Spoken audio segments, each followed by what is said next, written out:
બે દીકરાઓ અલગ થઈ ગયા. તેઓમાંથી કોઈ માને રાખવા તૈયાર ન હતા. તેથી ડોસી પણ અલગ રહી પોતાનું ગુજરાન ચલાવતી. આમ ત્રણેય જણા જુદા જુદા ઘરમાં રહેતા હતા, પણ વારે તહેવારે ભેગા મળી આનંદ માણતા. ડોસી ધાર્મિક વૃત્તિના હતા. તે રોજ સવારે ઉઠી પુરુષોત્તમ ભગવાનનું નામ લેતા લેતા નદીએ નાહવા જતા.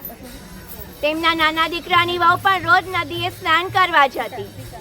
તેઓ કાંઠા ગોરમાનું પૂજન કરી ઘેર આવી કામકાજમાં લાગતા. જ્યારે મોટા દીકરાની વહુ ઉઠતા જ ઘરની ઝંઝટમાં લાગી જતી. દીકરા દીકરી અને પતિને આ કરો તે મુકામો છોડ્યા કરતી. તે બે પૈસે સુખી હતી, તેથી તેને પૈસાનું અભિમાન આવી ગયું હતું. સાથે કંઈક હતું, તેથી તેના અભિમાનનો પારો ઓર ચડ્યો હતો. તે સમજતી કે ગામમાં મારા જેવું કોઈ નથી. ઉપરાંત બોલવામાં પણ તે તોછડી હતી. દેરાણી ભોળી હતી. એક દિવસ નદીએ જતા તેણે જેઠાણીને ઘેર જઈ કહ્યું, જેઠાણી, આજે તો મારી સાથે નદીએ નાહવા ચાલો. ત્યાં જઈને કાંઠા ગોરમાનું પૂજન કરીશું, પુરુષોત્તમ માસની કથા સાંભળીશું અને પછી ભગવાનનું સ્મરણ કરતા ઘેર આવી જઈશું. જેઠાણી કહેવા લાગી, આ તો નવરાના કામ છે. નાહવાનું તો ફક્ત બાનું છે, પણ ત્યાં બધા ભેગા મળી ગામની નિંદા કરતા હોય છે. આમાં આપણું કામ નહીં. મારે તો મારું ઘર પહેલું સંભાળવાનું. મારે ઘેર આવનારા ઘણા. મારા પતિ દુકાનેથી આવે, છોકરાઓ નિશાળેથી આવે, પિયર ગયેલ વહુ આવે, સાસરે ગયેલી દીકરી આવે, સગા સંબંધીઓ આવે, સીમમાં ગયેલ ઢોર પણ આવે. આમાંથી હું આખો દિવસ નવરી પડું તો તમારી સાથે નાહવા આવું ને. તમારે વ્રત કરો, મને તો ધર્મ કર્મ કરવાનો સમય જ નથી. જેઠાણીની લાંબી ચોડી વાત સાંભળી દેરાણીને દુઃખ થયું, છતાં તે કંઈ બોલી નહીં. તે સાસુ પાસે ગઈ અને બધી વાત કરી. સાસુએ કહ્યું, જે કરે તે ભરે. ભગવાન માણસને સુખ આપે છે અને સુખ મળ્યા પછી ભગવાનને તે ભૂલી જાય છે. મોટી વહુ સમજે તો સારું, નહીતર એના ભાગ્ય પણ ફૂટેલા જ. કાંઠા ગોરમાં રીઝે તો ધનધાન્યનો પાર ન રહે અને ખીજે તો કોઈ નહીં. આમ દિવસો વીતી રહ્યા હતા. દેરાણીના દિવસો પુરુષોત્તમ ભગવાનના ધર્મ ધ્યાનમાં જતા, જ્યારે જેઠાણીના દિવસો સાંસારિક કામકાજને ઝંઝટમાં વીતતા. તેની પાસે ધર્મ કરવાનો વખત જ નથી. એ તો સગાવાલાને રીઝવવામાં પડી હતી. દેરાણી તો રોજ નદીએ નહીં કાંઠા ગોરમાની વાર્તા સાંભળતી અને ધર્મ ધ્યાનમાં રત રહેતી.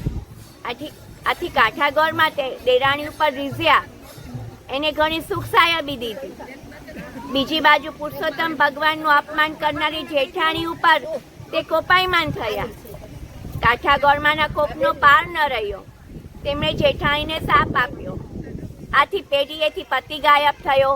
નિશાળે ભણવા ગયેલ છોકરો ઘેર પાછો ન આવ્યો. દીકરીના સાસરિયા કોપ્યા.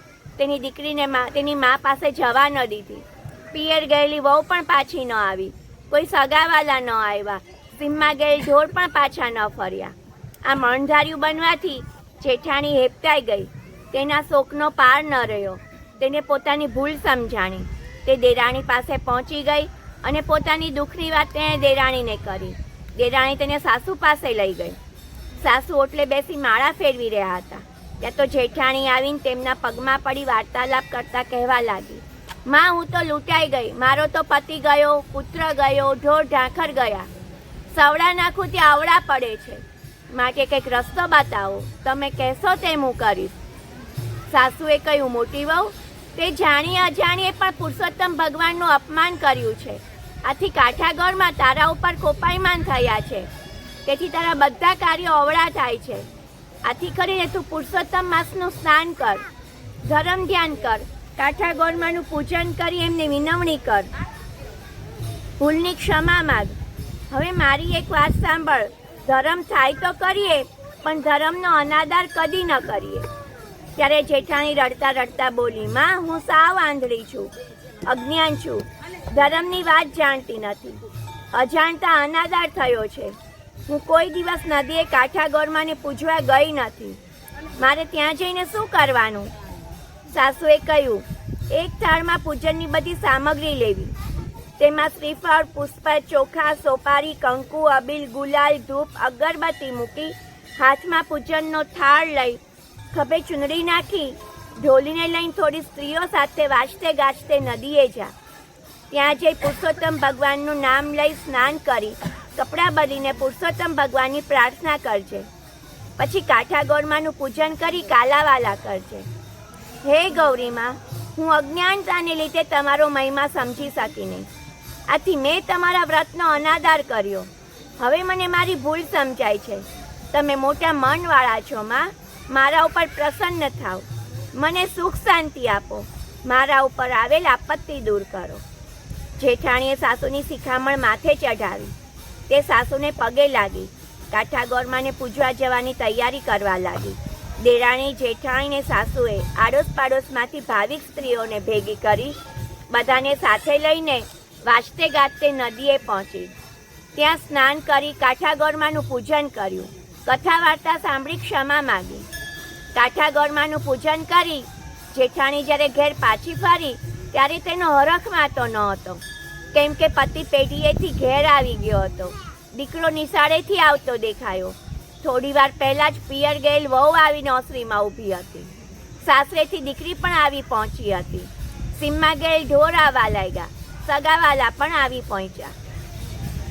આમ ચમત્કારિક રીતે આ બધું બનવા જેઠાણીએ કહ્યું, હે ગૌરીમાં, તમારી કૃપાથી ગુમાવેલું મને પાછું મળ્યું છે. હવે હું પુરુષોત્તમ માસનું પૂર્ણ શ્રદ્ધા સાથે વ્રત કરીશ. દરરોજ સ્નાન કરવા જઈશ. કાઠા ગોરમાને પૂજીશ. વ્રતની પૂર્ણાહુતિ સમયે બ્રહ્મ ભોજન કરાવીશ.